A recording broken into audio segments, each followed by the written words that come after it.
Story ന്യൂയിലേക്ക് എല്ലാ കൂട്ടുകാർക്കും സ്വാഗതം. നമുക്ക് അലീനയുടെ ഇനി വരാനിരിക്കുന്ന വിശേഷം കേൾക്കാം. ലൈക്ക് ചെയ്യാനും ഹൈപ്പ് ചെയ്യാനൊന്നും മറക്കരുത്. കൂടെ ആദ്യമായിട്ട് ആരെങ്കിലും കാണുന്നുണ്ടെങ്കിൽ സബ്സ്ക്രൈബ് ചെയ്യുകയും കൂടെ ചെയ്യണേ. അപ്പോൾ നേരെ വിശേഷത്തിലേക്ക് തന്നെ കിടക്കുകയാണ്. എന്ന് പറയുന്നതിൻ്റെ ബാലൻസ് കഥയാണ് ഞാൻ പറയുന്നത്. അപ്പോൾ കഴിഞ്ഞ ദിവസം ഞാൻ പറഞ്ഞിരുന്നു, ബാലചന്ദ്രൻ സത്യങ്ങളൊക്കെ വൈജിയോട് തുറന്നു പറയാൻ പോവുകയാണ്. അപ്പം സത്യങ്ങളെല്ലാം തുറന്നു പറയുന്നില്ല. ഈ വൈജിയുടെ അഹങ്കാരം കാരണം നിവർത്തി കെട്ടു ബാലചന്ദ്രൻ പരമാവധി എല്ലാം ഒളിപ്പിച്ചും മറച്ചും ഒക്കെ വെക്കുകയാണ്. മക്കൾക്ക് വേണ്ടി എല്ലാം ക്ഷമിച്ചും സഹിച്ചും ഒക്കെ മുന്നോട്ടേക്ക് പോവുകയാണ്. അപ്പൊ ഇതിനിടയിലാണ് അഹങ്കാരത്തിന്റെ അങ്ങേയറ്റം മൂർച്ച അവസ്ഥയിൽ എത്തി നിൽക്കുന്ന ഈ പറയുന്ന വൈജയനെ ഒന്ന് താത്തി കെട്ടണമെങ്കിൽ, അല്ലെങ്കിൽ ഒരു പടി താത്തണമെങ്കിൽ എന്തെങ്കിലുമൊക്കെ നമ്മുടെ ബാലചന്ദ്രൻ അറിഞ്ഞിരിക്കുന്നു എന്ന് വൈജ അറിയണം. അപ്പൊ അതിനു വേണ്ടിയാണ് നമ്മുടെ ബാലൻ ആ തീരുമാനം എടുക്കുന്നത്. മനുവിനോട് പറഞ്ഞപ്പോൾ മനു പറഞ്ഞു, അങ്കിളിന്റെ ഇഷ്ടം എന്താണോ അത് അങ്കിള് ചെയ്യുന്നു പറഞ്ഞു. അത് കഴിഞ്ഞ് രോഹിത്തിനോട് തൻ്റെ ചേച്ചിയെ കുറിച്ച് തുറന്നു പറയുകയാണ്. അലീന വേറെ ആരുമല്ല, അലീന നിന്റെ അമ്മയുടെ വൈജയുടെ മകളാണ്, നിന്റെ സഹോദരി തന്നെയാണ് എന്നിങ്ങനെ പറഞ്ഞു. അപ്പൊ ഇത് കേട്ടപ്പോഴത്തേക്കും വല്ലാണ്ടങ്ങ് ഷോക്കായി പോയി നമ്മുടെ രോഹിത്തിന്. അപ്പൊ ഇതൊക്കെ പറയാൻ കാരണം വൈജയോട് ഇത് പറയുന്നതിന് മുമ്പ് തന്നെ രോഹിത്തും ഇത് അറിഞ്ഞിരിക്കട്ടെ. ഇനി ഒരു പക്ഷേ നാളെ എന്താ സംഭവിക്കുന്നതെന്ന് അറിയില്ലല്ലോ.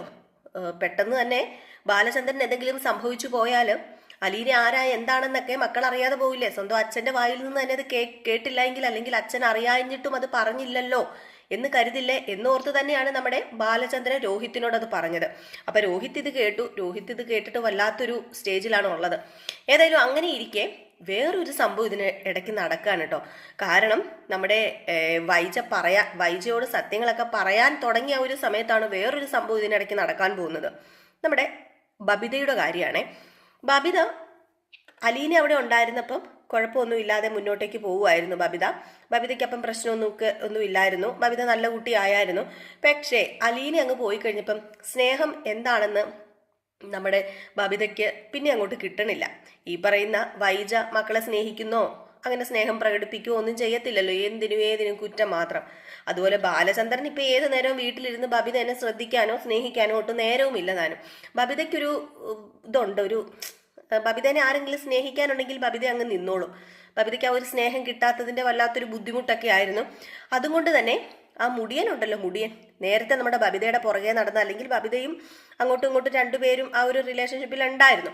അപ്പൊ ആ മുടിയനുമായിട്ട് വീണ്ടും അങ്ങോട്ട് സെറ്റപ്പായേ. കാരണം ആ ഒരു സ്നേഹം എവിടെ നിന്നാണോ കിട്ടുന്നതെന്ന് നോക്കി ബബിത നടക്കുകയാണ്. ബബിതയ്ക്ക് അത്രയോ ബോധമുണ്ടെന്ന് കരുതിയാൽ മതി. അങ്ങനെ ബബിത എന്ത് ചെയ്യുന്നു, ബബിത അലീന പോയി കഴിഞ്ഞ് കുറച്ച് നാൾ കഴിഞ്ഞപ്പോഴത്തേക്കും ആ മുടിയനുമായിട്ട് വീണ്ടും ആ ഒരു റിലേഷൻ തുടർന്നു പോവുകയാണ്. അതിനിടയിൽ ബബിതയ്ക്ക് ഒരബദ്ധം കൂടി പറ്റുകയാണ് കേട്ടോ. വെറും ഒരു അബദ്ധമൊന്നുമല്ല ബബിതയ്ക്ക് പറ്റുന്നത്. ബബിത പ്രഗ്നന്റ് ആകുക. അതിൻ്റെ ഇടയ്ക്ക് അറിയാലോ, വിവാഹം കഴിയാതെ അല്ലെങ്കിൽ കോളേജിൽ പഠിക്കുന്ന ഒരു പെങ്കൊച്ച് പ്രഗ്നന്റ് ആകുക എന്നൊക്കെ പറഞ്ഞു കഴിഞ്ഞിട്ടുണ്ടെങ്കിൽ ഒരിക്കലും അംഗീകരിക്കാൻ പറ്റുന്ന കാര്യമല്ല. ബബിത ഹോസ്റ്റലിൽ നിൽക്കുകയാണ്. അപ്പൊ ഹോസ്റ്റലിൽ നിന്ന സമയത്താണ് ഈ ഒരു വിവരം ബബിത അറിയുന്നത്. അപ്പം ബബിത ഹോസ്റ്റലിലേക്ക് മാറിയിരുന്നു. പഠിക്കാനുള്ള സൗകര്യത്തിനും പോക്കുവരവിന്റെ ഒക്കെ ഒരു ഇത് കാരണം, ബുദ്ധിമുട്ട് കാരണം നമ്മുടെ ബബിത ഹോസ്റ്റലിലേക്ക് മാറി. ഏതായാലും ഹോസ്റ്റലിൽ വെച്ചാണ് ഒരു വലിയൊരു സംഭവം നടക്കുന്നത്. ഈ പ്രഗ്നൻസിയുടെ കാര്യം അറിഞ്ഞ നമ്മുടെ ബബിത ചെറിയൊരു ആത്മഹത്യാശ്രമത്തിന് തുനിയുകയാണ്. അതായത് നമ്മുടെ ബബിത ആത്മഹത്യ ചെയ്യാൻ വേണ്ടി ബബിത അവിടെ എന്തോ കീടനാശിനിയോ എന്തൊക്കെയോ ഇരിപ്പുണ്ടായിരുന്നു ഇവരുടെ ഹോസ്റ്റലിൽ. അതെല്ലാം കൂടി എടുത്തങ്ങ് കഴിക്കുകയാണ് കേട്ടോ. വേറൊരു നിവൃത്തിയില്ല ബബിതയ്ക്ക്. വീട്ടിൽ പറയാൻ പറ്റുമോ? ആരോടെങ്കിലും തുറന്നു പറയാൻ പറ്റുമോ ഈ കാര്യം? അതിനിടയിൽ ഈ മുടിയൻ മുങ്ങുകയും ചെയ്തു. മുടിയന്റെ തനി സ്വഭാവം വെളിയിൽ വരികയും ചെയ്തു. മുടിയൻ കഞ്ചാവും കള്ളും പെണ്ണുപിടിയൊക്കെ ആയിട്ട് നടക്കുന്ന ഒരു സാധനമാണ്. പണ്ടേ അലീന പറഞ്ഞത് ആ കൂട്ടുകെട്ടിനകത്ത് പോകരുതേ എന്ന്. പക്ഷേ ഇതൊന്നും കേട്ടില്ല നമ്മുടെ ബബിത. അലീന ഉണ്ടായിരുന്നപ്പോൾ കുഴപ്പമില്ലായിരുന്നു. പക്ഷെ അലീന പോയി കഴിഞ്ഞപ്പോഴത്തേക്കുമാണ് വീണ്ടും നമ്മുടെ മുടിയനുമായിട്ട് സെറ്റായത്. അങ്ങനെ എന്ത് ചെയ്യുന്നു, ബാലചന്ദ്രന് പെട്ടെന്നൊരു കോള് ചെല്ലുകയാണ്.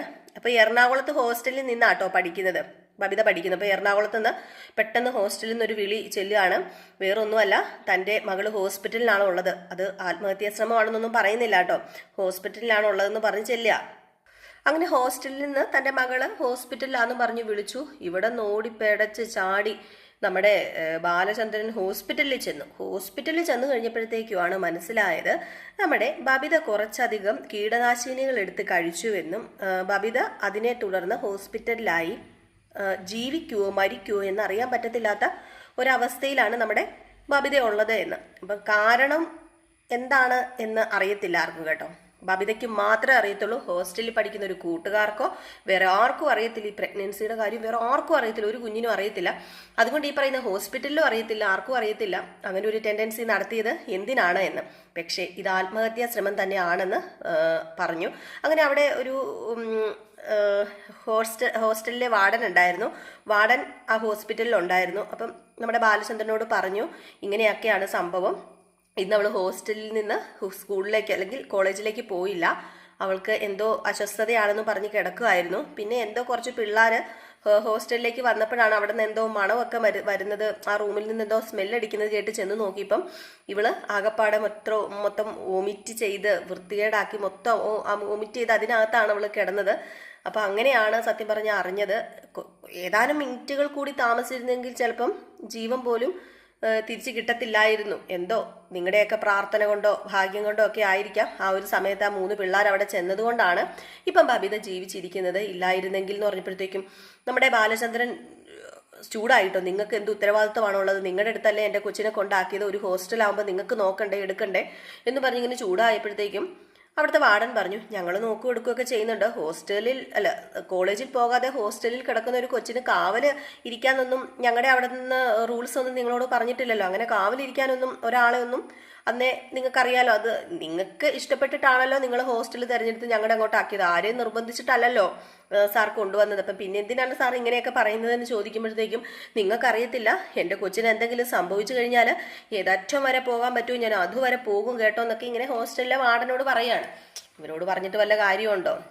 ഹോസ്റ്റലല്ലേ, അവർക്ക് ഉള്ള ഫുഡ് തയ്യാറാക്കി കൊടുക്കുക, അത്യാവശ്യം നോക്കുക എന്നുള്ളതല്ലാതെ 24 മണിക്കൂറും ഒരു ഡിഗ്രിക്ക് പഠിക്കുന്ന അല്ലെങ്കിൽ ഒരു കോളേജിൽ പഠിക്കുന്ന ഒരു കൊച്ചിന് കാവലിരിക്കാനായിട്ട് ഹോസ്റ്റലിൽ ആരുമില്ല. അപ്പം പിന്നെ നമ്മുടെ ബാലചന്ദ്രൻ്റെ ആ ഒരു വിഷമവും ബുദ്ധിമുട്ടും ഒക്കെ കൊണ്ടായിരിക്കാം അങ്ങനെയൊക്കെ പറഞ്ഞേക്കുന്നത്.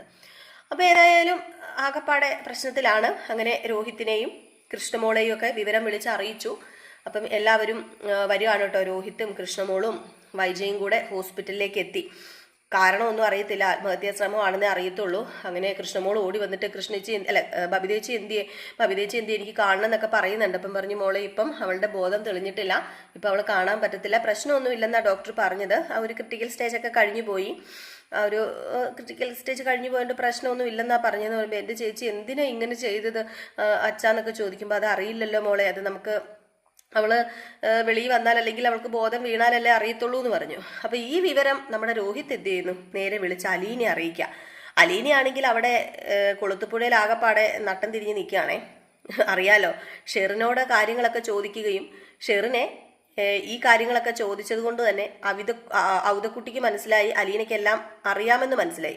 ഔദക്കുട്ടിക്ക് അലീന കംപ്ലീറ്റ് കാര്യങ്ങളൊക്കെ അറിഞ്ഞിട്ടാണ് ഷെറിനെ വീട്ടിൽ കൊണ്ടുവന്ന് താമസിപ്പിച്ചത് എന്നും ഷെറിനോട് കാര്യങ്ങളും വിവരങ്ങളൊക്കെ ചോദിച്ചിട്ട് നമ്മുടെ ഷെറിന്റെ കുട്ടീനെ തിരിച്ചു കൊണ്ടുവരാനുള്ള ഒരു ചെറിയ പ്ലാനിങ് ഒക്കെ നടത്തുന്നുണ്ടെന്നും അറിഞ്ഞതോടെ ഔദക്കുട്ടി അലീനയുടെ വശത്തു നിന്ന് മാറി ദേഷ്യവും ഔദക്കുട്ടി അങ്ങനെ എന്ത് ചെയ്തു, മാറിപ്പോയി. അങ്ങനെ ഔദക്കുട്ടി പിണങ്ങി പോയേക്കാണേ. നമ്മുടെ ഷെറിനെ കൊണ്ട് തിരിച്ച് പിണങ്ങി ഔദക്കുട്ടി കൊട്ടാരം മറ്റത്തിലേക്ക് പോയി, പുനലൂരിലേക്ക് പോയി. അപ്പൊ ഈ സമയത്താണ് അലീന ആകെപ്പാടെ ഇടങ്ങേറായിട്ടിരിക്കുന്ന സമയമാണ്. അപ്പോഴാണ് നമ്മുടെ രോഹിത്തിന്റെ കോള് വരുന്നത്. അങ്ങനെ ഫോൺ എടുത്തിട്ട് എന്താ മോനെ എന്ന് ചോദിച്ചു. സുഖമായിട്ടിരിക്കുന്നോ നീയും, എല്ലാവരും എന്തിയെ? ഇപ്പൊ സത്യം പറഞ്ഞു കഴിഞ്ഞിട്ടുണ്ടെങ്കിൽ ഒത്തിരി വിളിയൊന്നുമില്ല കേട്ടോ, ഇവര് തമ്മിൽ അങ്ങോട്ടും ഇങ്ങോട്ടും കുറെ അങ്ങനെ എപ്പോഴും വിളിയൊന്നുമില്ല. കാരണം അലീന ഇവിടെ സെറ്റായി, ആ പിള്ളേർ അവിടെ സെറ്റായി. ഏകദേശം അവരുടെ ആ ഒരു ബന്ധമുണ്ട്, ഇപ്പോഴും അവർ തമ്മിലുള്ളൊരു സ്നേഹമൊക്കെ ഉണ്ട്. എന്നാലും എപ്പോഴും വിളിയൊന്നുമില്ല. അപ്പൊ രോഹിത് വിശേഷമൊക്കെ തിരക്കി കഴിഞ്ഞപ്പോഴത്തേക്കും അലീന വിശേഷമൊക്കെ തിരക്കി കഴിഞ്ഞപ്പോഴത്തേക്കും അലീന ചേച്ചി, ഇവിടെ ഒരു സംഭവം നടന്നു, ഞങ്ങളിപ്പോൾ എറണാകുളത്തുണ്ട്. അലീന ചേച്ചി, നമ്മുടെ ബബിത ഒരു ആത്മഹത്യാ ശ്രമം നടത്തിയെന്ന്. ഇത് കേട്ടതും എന്താ ഞാനീ കേൾക്കുന്നത്, എന്താ രോഹിത്തെ, എന്താ പറ്റിയത് അവൾക്ക്, അവക്കെന്താ ഇങ്ങനെ ചെയ്യാൻ കാരണം എന്നൊക്കെ ചോദിച്ചു കഴിഞ്ഞപ്പോഴത്തേക്കും അതൊന്നും അറിയില്ല. ഇപ്പം ഞങ്ങൾ എറണാകുളം ഹോസ്പിറ്റലിൽ തന്നെ മെഡിസിറ്റി ഹോസ്പിറ്റലിൽ എങ്ങാണ്ടാണ് ഉള്ളത്. അപ്പം ഞാൻ വിവരം വിളിച്ച് അലീന ചേച്ചിയോട് പറഞ്ഞാണ്, അച്ഛനോട് പറഞ്ഞായിരുന്നു വിളിച്ച് അറിയിക്കാനായിട്ട്. ഇവിടെ ഞാനും അമ്മയും അതുപോലെ കൃഷ്ണമോളും അച്ഛനും ഉണ്ട് എന്നിങ്ങനെ പറഞ്ഞു. ആണോ, എന്നാ പിന്നെ ശരി, എപ്പോഴായിരുന്നു സംഭവം എന്ന് ചോദിച്ചപ്പോൾ അതൊന്നും അറിയില്ല, ഇന്ന് രാവിലെയാണ് ഞങ്ങളെ അച്ഛൻ വിളിച്ച് കാര്യങ്ങളൊക്കെ അറിയിച്ച് ഞങ്ങളിവിടെ വന്നതെന്ന് ചോദിച്ചപ്പോൾ അവൾക്ക് എങ്ങനെയുണ്ട്, അവൾക്ക് എന്തെങ്കിലും പ്രശ്നമുണ്ടോ കുഴപ്പമുണ്ടോ എന്ന് ചോദിച്ചപ്പോൾ അവൾക്ക് പ്രശ്നമുണ്ടോ എന്ന് ചോദിച്ചാൽ ക്രിട്ടിക്കൽ സ്റ്റേജ് കഴിഞ്ഞ് പോയി, ഇപ്പോൾ കുഴപ്പമൊന്നും ഇല്ല, പക്ഷെ ബോധം ഇതുവരെ വന്നിട്ടില്ല, ഒരു 72 മണിക്കൂർ കഴിയാതെ ഒന്നും പറയാൻ പറ്റത്തില്ലെന്നാണ് ഡോക്ടർ പറഞ്ഞത്. നമ്മളോട് ഇങ്ങനെയാ പറയുന്നത്, സത്യത്തിൽ എന്താണെന്ന് അറിയില്ല. ഇനിയിപ്പം അവിടെ നിന്ന് ഗോവർദ്ധനങ്കിളൊക്കെ വന്നിട്ട് ഡോക്ടറിനെ കണ്ട് ചോദിച്ചാലേ വിവരം കറക്റ്റായിട്ട് അറിയത്തുള്ളൂ എന്ന് പറഞ്ഞു. എന്നാൽ പിന്നെ മോനെ ശരി ഞാൻ അങ്ങോട്ടേക്ക് ഇപ്പം തന്നെ വരാമെന്ന് പറയുമ്പോൾ അല്ല ചേച്ചി വന്നില്ലേലും കുഴപ്പമില്ല ഇവിടെ എല്ലാവരും ഉണ്ടെന്ന് പറയുമ്പോൾ എനിക്ക് ബബിതനെ കാണണം, എനിക്ക് അവളെ കണ്ടേ പറ്റൂ എന്ന് പറഞ്ഞ് ഫോൺ കട്ട് ചെയ്തിട്ട് നേരെ ചെന്നിട്ട് സ്റ്റാൻലിയുടെ അടുത്ത് നിന്നിട്ട് പപ്പേ ബബിതയില്ലേ ബബിത അവൾ ഹോസ്പിറ്റലിലാന്ന് പറഞ്ഞു. ബബിതയോ ഏത് ബബിത ആരുടെ കാര്യം നീ പറയുന്നതെന്ന് ചോദിച്ചപ്പോൾ അയ്യോ പപ്പേ ബബിതയില്ലേ എൻ്റെ അച്ഛൻ്റെ മോള് അറിയത്തില്ലേ അവിടെ അങ്ങ് പാലയിലുള്ള ബബിത മൂത്ത പെൺകുട്ടി ബബിത. ഓ നീ പറഞ്ഞ് ഞാൻ കേട്ടിട്ടുണ്ട്. അവക്ക് എന്തോ പറ്റിയെന്നാ പറഞ്ഞ അവൾ ഹോസ്പിറ്റലിലാണ്, അവൾ എന്തോ ചെറിയൊരു കടുങ്കൈ ചെയ്തു എന്നാ പറഞ്ഞെന്ന് പറഞ്ഞപ്പോൾ എന്ത് കടുങ്കൈ നീ എന്നാ പറഞ്ഞു വരുന്നത്? അല്ല അവള് ഒരു ചെറിയൊരു എന്താ പറയുക അവള് ചെറുതായിട്ട് അവളുടെ ജീവൻ അങ്ങ് അവസാനിപ്പിക്കാൻ വേണ്ടി അങ്ങാണ്ട് എന്തോ എടുത്തൊക്കെ കഴിച്ചു എന്നാ പറയുന്നത് കേട്ടത്.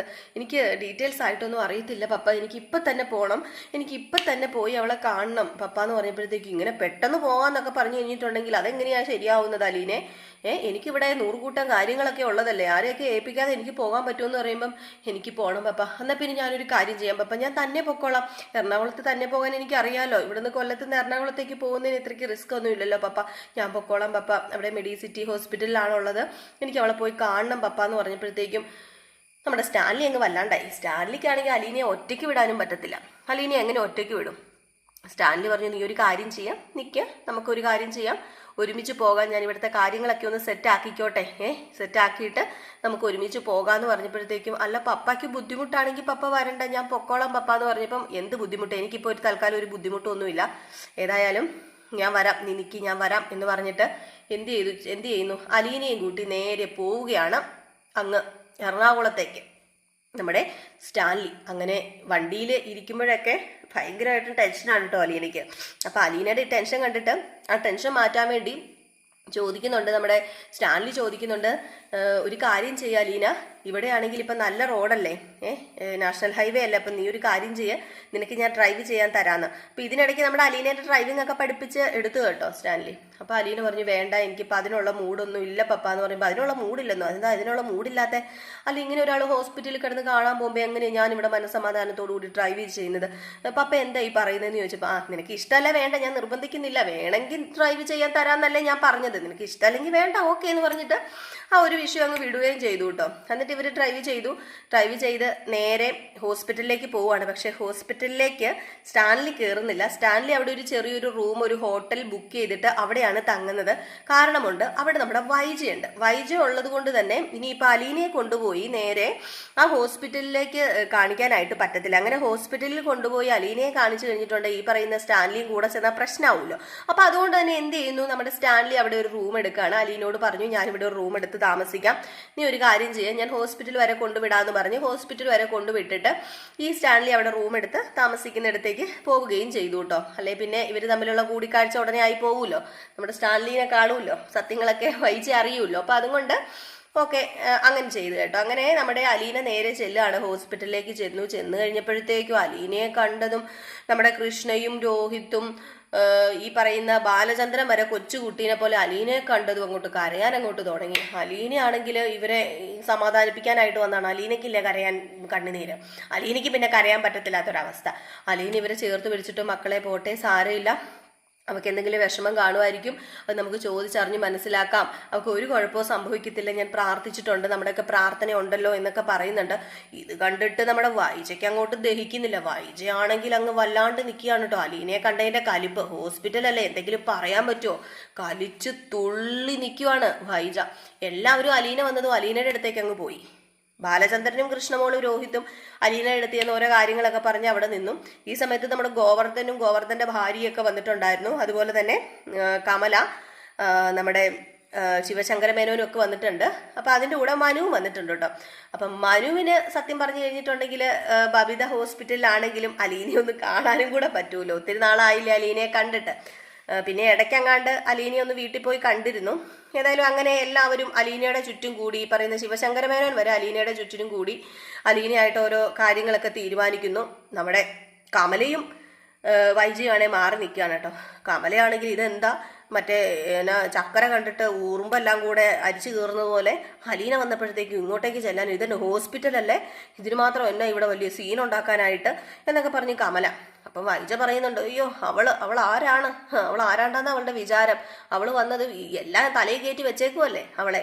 അല്ല, അവളങ്ങ് ആകപ്പാടെ മാറിപ്പോയിട്ടുണ്ടല്ലോ, അവളുടെ ഡ്രസ്സും അവളുടെ കയ്യിലും കാതിലുമൊക്കെ ആഭരണങ്ങളൊക്കെ ഉണ്ടല്ലോ, അവൾ ആകപ്പാടെ അങ്ങ് മാറിപ്പോയിട്ടുണ്ട്, ഇവള് വേലക്കാരിയല്ലേ എന്ന് ചോദിച്ചപ്പോഴത്തേക്കും കമല പറഞ്ഞു, ആർക്കറിയാം ഇവള് വേലക്കാരിയായിട്ട് എവിടെയെങ്കിലും പോയതാണോ, അതോ ബാലചന്ദ്രൻ ചിലപ്പോൾ എങ്ങോട്ടേലും മാറ്റിയതാണോ എന്ന്. ബാലചന്ദ്രൻ ചിലപ്പോൾ വല്ല ഫ്ലാറ്റും എടുത്തിട്ടേ എങ്ങോട്ടേലും കൊണ്ട് മാറ്റിയതായിരിക്കുന്നേ, അതായിരിക്കും ചാൻസ് കൂടുതൽ. ഇടയ്ക്കിടയ്ക്ക് മീറ്റിംഗ് അതാന്താന്ന് പറഞ്ഞ് പോകുന്നുണ്ടല്ലോ, ചിലപ്പോൾ അങ്ങോട്ടേക്കായിരിക്കും ബാലചന്ദ്രൻ പോകുന്നത് എന്ന് പറഞ്ഞ് വീണ്ടും എരിവും പൊടിപ്പലും തൊങ്ങലും ഒക്കെ വെച്ച് നമ്മുടെ കമല ഓരോന്ന് പറഞ്ഞു കൊടുക്കുകയാണ് ഈ പറയുന്ന വൈജയോട്. വൈജ ഇത് കേൾക്കാൻ വേണ്ടി നോക്കിയിരിക്കുന്നു. വൈജയ്ക്കാണേലും അങ്ങ് നിന്ന് തരിച്ച് കയറുകയാണ്, ഞാൻ വരണ്ടായിരുന്നു, ഇപ്പം ഏതാണ്ട് പാർട്ടി നടക്കുന്ന പോലെയാണല്ലോ അവളെ കണ്ടു കഴിഞ്ഞ് എല്ലാവരും അങ്ങോട്ടേക്ക് അരിച്ച് കയറുന്നതെന്നൊക്കെ പറഞ്ഞ് ഇങ്ങനെ പറഞ്ഞുകൊണ്ടിരിക്കുകയാണ് കേട്ടോ. അപ്പം ഇത് നമ്മുടെ മനു കാണുന്നുണ്ട്. അപ്പം മനു പതുക്കെ വന്നിട്ട് എന്ത് പറ്റി, നിങ്ങൾക്ക് രണ്ടുപേർക്കും അലീനയെ കാണണ്ടേന്ന് ചോദിച്ചു. അപ്പം കമല പറഞ്ഞു, പിന്നെ ഇവിടെ അലീനയെ കാണാനാണോ എല്ലാവരും വന്നത്, ബബിതേനെ കാണാനാണോ, ഇത് ഹോസ്പിറ്റലല്ലേ, നാണമില്ലേടാ നിനക്ക് കൂടി നിൽക്കുന്ന ആൾക്കാർക്കൊക്കെ. അവൾ വന്നെന്ന് പറഞ്ഞുകൊണ്ട് അങ്ങോട്ട് ചെന്നിട്ട് എന്നാ ഇത് ഹോസ്പിറ്റലല്ലേ, ബബിതേനെ കാണാൻ വന്നവളെ എന്തിനാ നിങ്ങൾ പോയി അങ്ങോട്ട് സ്വീകരിക്കുന്നത്, മാലയിട്ട് സ്വീകരിക്കുന്ന പോലെ, നാണമില്ലല്ലോ എന്ന് പറഞ്ഞപ്പോഴത്തേക്കും എന്താ ഇതുപോലെ അസൂയും കുശുമ്പും കണ്ണിക്കടിയും എന്തിനാ വെറുതെ. അലീനയെ കണ്ടപ്പോൾ സ്നേഹം കൊണ്ട് എല്ലാവരും അലീനയുടെ അടുത്ത് ചെന്നു. അത് അലീനയുടെ നല്ല ഗുണം കൊണ്ടാ. നിങ്ങളുടെ അടുത്ത് ആരെങ്കിലും അടുത്ത് കൂടാത്തത് നിങ്ങൾ ഇങ്ങനെ ആയിട്ടായിരിക്കാം. അതിനിപ്പം അലീനയെ കുറ്റം പറഞ്ഞിട്ട് വല്ല കാര്യമുണ്ടോ? ദേ വൈജ ആൻറ്റി അമ്മയുടെ കൂടെ കൂടി വൈജ ആൻറ്റിയുടെ ബുദ്ധി വരെ നഷ്ടപ്പെട്ടു പോയല്ലോ എന്ന് പറഞ്ഞിട്ട് എന്ത് ചെയ്തു, നമ്മുടെ മനു അങ്ങ് പോവുകയും ചെയ്തു കേട്ടോ. ഏതായാലും അലീനയെ ചുറ്റിപ്പറ്റി എല്ലാവരും നിപ്പുണ്ട്. അപ്പം അതിനിടയ്ക്ക് ഡോക്ടർ വന്ന് പറഞ്ഞു, ബോധം തെളിഞ്ഞിട്ടുണ്ട്, ബബിതയ്ക്ക് ബോധം തെളിഞ്ഞിട്ടുണ്ടെന്ന് പറഞ്ഞു. അപ്പം ആർക്കെങ്കിലും ഒന്ന് കാണാൻ പറ്റുമോ എന്ന് ചോദിച്ചപ്പോഴത്തേക്കും അലീന എന്ന് പറയുന്ന ഒരാൾ ഇവിടെ ഉണ്ടോ എന്നിങ്ങനെ ചോദിച്ചു കേട്ടോ. ഡോക്ടർ അപ്പം പറഞ്ഞു, ഉണ്ട് എന്ന് പറഞ്ഞു. അപ്പം അലീനയെ കാണണമെന്നാണ് പേഷ്യൻ്റ് പറഞ്ഞിരിക്കുന്നത്. അപ്പം അലീനയ്ക്ക് മാത്രം കയറി കാണാം എന്നാണ് പറഞ്ഞത്. പെട്ടെന്ന് നമ്മുടെ വൈജ വന്നിട്ട്, അതെവിടത്തെ ന്യായമാ, അവളെ 10 മാസം ചുമന്ന് പ്രസവിച്ച ഞാനല്ലേ, അവൾക്ക് എന്നെയല്ലേ കാണേണ്ടത്, അവൾക്ക് അലീനേനെയാണോ കാണേണ്ടതെന്ന് ചോദിച്ചു. ഡോക്ടറിന്റെ മെക്കിട്ട് കയറാന്ന് പറഞ്ഞു. ഡോക്ടർ പറഞ്ഞു, എൻ്റെ പൊന്നു സഹോദരി, ആ പേഷ്യന്റ് പറഞ്ഞതല്ലേ എനിക്ക് ചെയ്യാൻ പറ്റത്തുള്ളൂ, പേഷ്യന്റിന്റെ അമ്മേനെ കാണണ്ട, അലീന ചേച്ചിനെ കണ്ടാൽ മതി എന്ന് പറഞ്ഞാൽ ഞാനിപ്പോൾ എന്ത് ചെയ്യാനാ, എനിക്ക് അലീന ആരാണോ എന്താണോ എന്നൊന്നും അറിയില്ല, പേഷ്യന്റ് പറഞ്ഞ പ്രകാരം ഞാൻ വന്ന് പറഞ്ഞതേ ഉള്ളൂ.